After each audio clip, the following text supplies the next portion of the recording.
कि कैसे कौन से रिलेटिव हमारे किस हाउस से देखे जा रहे हैं, कैसे हम प्रेडिक्ट करते हैं कि किसको प्रॉब्लम आती है, कैसे प्रॉब्लम आती है, कौन आपके चार्ट में कौन से रिलेटिव कहाँ पे रोल प्ले कर रहे हैं, किन किन पर्सन का कहाँ पे क्या रोल है। और मैं जितना बताऊंगा वो मात्र 1% भी नहीं है, 0.0% है। आप उससे हजारों लाखों चीज और पता कर सकते हैं, रिलेटिव्स के बारे में, उनके रिश्तों के बारे में, सारी की सारी चीजें आप बता सकते हैं। ठीक है, तो ये आज हम सीखेंगे।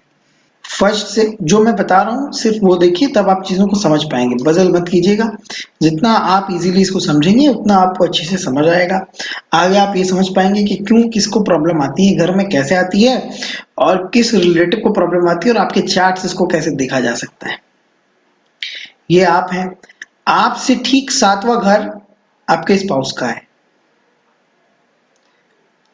मतलब अगर मुझे स्पाउस को देखना है आपके, तो मैं आपके ठीक 7वें में जाऊंगा। मतलब किसी भी घर का जो इक्वल अपोजिट घर होता है वो 7वां होता है। क्लियर है, ये 1 होता है और ये 7 होता है। हाउस हमने पढ़ लिया हाउसेस के बारे में।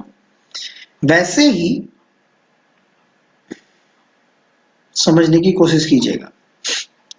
ये हो गया आपके स्पाउस का, और आपसे ठीक आपका तीसरा हाउस होता है आपके सिबलिंग का, यंगर सिबलिंग का। आपका थर्ड हाउस जैसा है आपके यंगर सिबलिंग वैसे हैं। ये होता है एल्डर सिबलिंग का, ये 11th हाउस है। मतलब कि आपका 11th हाउस जैसा है, ये आपके एल्डर सिबलिंग्स का है, और ये यंगर सिबलिंग्स का है, ये आपके स्पाउस का है।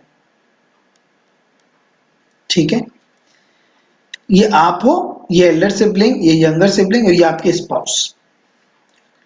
अब मान लीजिए मुझे ये देखना है कि आपके स्पाउस के बारे में चीजों को देखना है कि आपके स्पाउस का घर कौन सा है, तो मुझे इससे सारी चीजें समझ आ जाएंगी। आपके सिबलिंग के बारे में जानना है तब भी मुझे समझ आ जाएंगी। अब मान लीजिए आपके सिबलिंग के हस्बैंड या वाइफ के बारे में मुझे जानना है। मान लीजिए ये आपका सिबलिंग है, ठीक है, ये आपका भाई या बहन है यंगर। अब इनके भाई बहन को हम कैसे देखेंगे, इनके हस्बैंड या वाइफ को कैसे देखेंगे।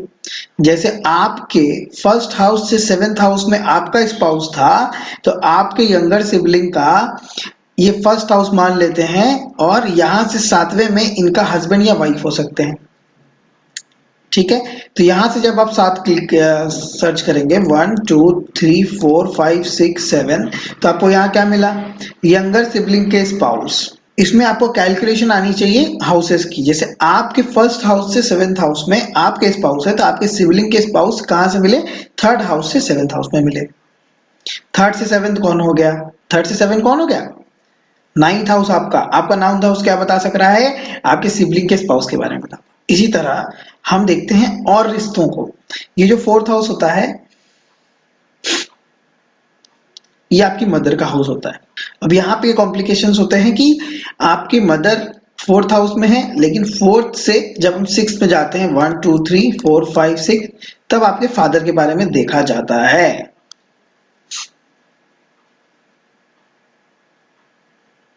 ठीक है, मैंने एक प्रीवियस वीडियो में भी बताया हुआ है कैसे हम ये पता लगाते हैं कि हमारे पिछले जन्म का लग्न क्या है या फिर राशि क्या थी। ठीक है, वो आप लोग जरूर देखिएगा। ये आपका लव लाइफ है 5th हाउस। आपके लव लाइफ को हम देखते हैं 5th हाउस से। आपके चिल्ड्रन को देखा जाता है 5th हाउस से। आपके चिल्ड्रन कैसे होंगे, उनको कुछ दिक्कत है, सही है, गलत है, जो भी चीजें हैं हम 5th हाउस से देखते हैं।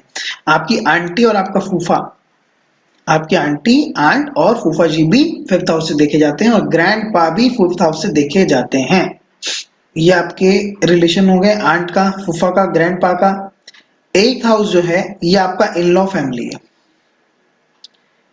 आपका 8th हाउस ये बता सकता है कि आपका जैसे आपके स्पाउस का 2nd हाउस जो है वो फैमिली का होता है, तो ये हमें बता सकता है कि आपका ससुराल कैसा होगा, आपके ससुराल वाले कैसे होंगे, कैसा प्लस माइनस जो भी है, कोई इशू आ रहा है, कोई प्रॉब्लम आ रही है, वो सारी चीजें किससे देखते हैं हम, 8th हाउस से देखते हैं।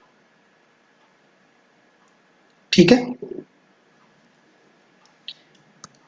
आपके स्पाउस की फैमिली मतलब आपके इन लॉ फैमिली को हम देखते हैं 8th हाउस से। इसको आप प्रैक्टिस करेंगे तब चीजें आपको और अच्छे से क्लियर होंगी, लेकिन इससे हम हजारों लाखों प्रेडिक्शन करते हैं, ये आपको मैं बहुत अच्छे से बता दूं। आपका 2nd हाउस समधि के बारे में बात करता है। कहीं पे आपको कुछ प्रॉब्लम आएगी, कुछ नहीं समझ आएगा तो बिल्कुल पूछिएगा। ये हमारे यंगर सिबलिंग का और इनके स्पाउस का हो गया। ये हमारे ग्रैंड चिल्ड्रन के बारे में भी बात करता है, 9th हाउस। हम जब सेकंड स्पाउस किसी का देख रहे हो तो हम 9th हाउस से देखेंगे। 8 और 9th हाउस कंबाइन करके देखते हैं। फर्स्ट स्पाउस हम किससे देखते हैं? 7th हाउस से देखते हैं। इस तरह से हम रिलेटिव्स का जब कारक तत्व समझते हैं कि कौन से रिलेटिव हमारे किस हाउस को रूल कर रहे हैं। किसी को ना अपने बॉस से बहुत ज्यादा प्रॉब्लम है, जहां पे भी काम करते हैं वहां पे उनको कौन सा हाउस देखना चाहिए? 10th house. ये वाला हाउस देखेंगे। यहाँ पे कौन सी राशि है, यहाँ पे कौन से प्लैनेट है, कौन सी दिशा है, etcetera etcetera. Mother in law, ये आपकी मदर है और ये मदर इन लॉ कहां से देख रहे हैं हम? वो भी 10th हाउस से देख रहे हैं। आपका बहू, आपकी जमाई, ये सारी चीजें हम किससे देख रहे हैं? 11th हाउस से देख रहे हैं। कि आपकी बहू कैसी होगी या फिर आपका जमाई कैसा होगा, ये हम 11th हाउस से देखते हैं। आपकी ग्रैंड मदर 12th हाउस से देखी जाती है। आपकी मामी, मौसा, नाना, जो ये रिलेटिव्स होते हैं ये आपके 12th हाउस से देखे जाते हैं। हम जब आगे ट्रांजिट्स वगैरह पढ़ते हैं तो हमें समझ आता है कि ट्रांजिट से हम देख करके ये बता पाते हैं कि हम किस रिलेटिव्स के हमारे कुंडली से पता चलता है कि किस रिलेटिव को प्रॉब्लम आ रही है, किस रिलेटिव के साथ प्रॉब्लम होने वाली है। जब हम देखते हैं कि किसी हाउस में आपकी कुंडली में पर्टिकुलरली कोई नेगेटिव प्लैनेट्स का इन्फ्लुएंस होता है तो हम उस रिलेटिव को देखते हैं जब जाकर, तो हमें समझ आता है कि उनको भी प्रॉब्लम आ रही होती है। ये इतना सटीक और इतना माइन्यूट होता है। अगर मैं बोलता हूं आपको कि आपके बॉस की स्पाउस के बारे में मुझे बताइए, तो आप कौन से हाउस से देखेंगे? 4th हाउस से देखेंगे। ठीक है। अपने फादर के बारे में आपको देखना है, आप कौन से हाउस से देखेंगे? 9th हाउस से देखेंगे। आपका टीचर, आपके फादर, यंगर सिबलिंग, स्पाउस, ये सारी चीजें हम 9th हाउस से देख रहे हैं। ठीक है। आपके समधी 7th हाउस से देखे जाएंगे, आपकी नानी 7th हाउस से देखी जाएंगी। एडॉप्टेड चाइल्ड की जब बात होगी तो भी हम 7th हाउस से देखेंगे। मामा, मौसी, ये जो होते हैं ये 6th हाउस के होते हैं। बहुत लोगों को आप देखेंगे मामा से नहीं पटती है, मामा से अनबन रहती है, बात नहीं होती। आप उनके 6th हाउस को जाकर के देखिए, आपको सारी चीजें क्लियर हो जाएंगी।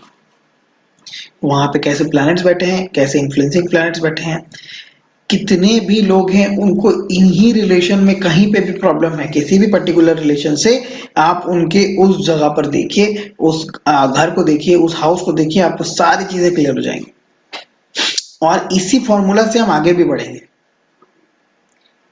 हम जब राशियों की बात करेंगे अभी, तो हम ये समझेंगे कि कौन सी राशि कहां पर बैठी है, तो वो उस पर्सन को, उस रिलेटिव को प्रॉब्लम दे रही है या नहीं दे रही है, उस रिलेटिव को वैसे कारक तत्व वाले इंसान बना रही है। मतलब ये हुआ कि मैंने आपको पहले ये बताया कि फर्स्ट हाउस क्या करता है, सेकंड हाउस क्या करता है, थर्ड हाउस क्या करता है। आपको सारे हाउसेस के कारक तत्व पता चल गए कि कौन सा हाउस का क्या कारक तत्व है। अब आपको ये पता चल गया कि भाई मेरा कौन सा हाउस किस रिलेटिव को रिप्रेजेंट कर रहा है। तो जब बात रिलेटिव की आएगी, जब बात आएगी अपने रिलेटिव्स के प्रेडिक्शन में कि कौन से रिलेटिव के साथ क्या हो रहा है, तब भी मैं ये समझ पाऊंगा कि उस पर्सन का ये व्यवहार क्यों है, क्योंकि इस घर में ये राशि है तो उनका वो कारक तत्व ऑलरेडी आपको मिलेगा ही मिलेगा। ये भी हम आगे अभी समझेंगे कि वो कैसे होते हैं। अलग अलग राशियों के अलग अलग कारक तत्व हम समझेंगे।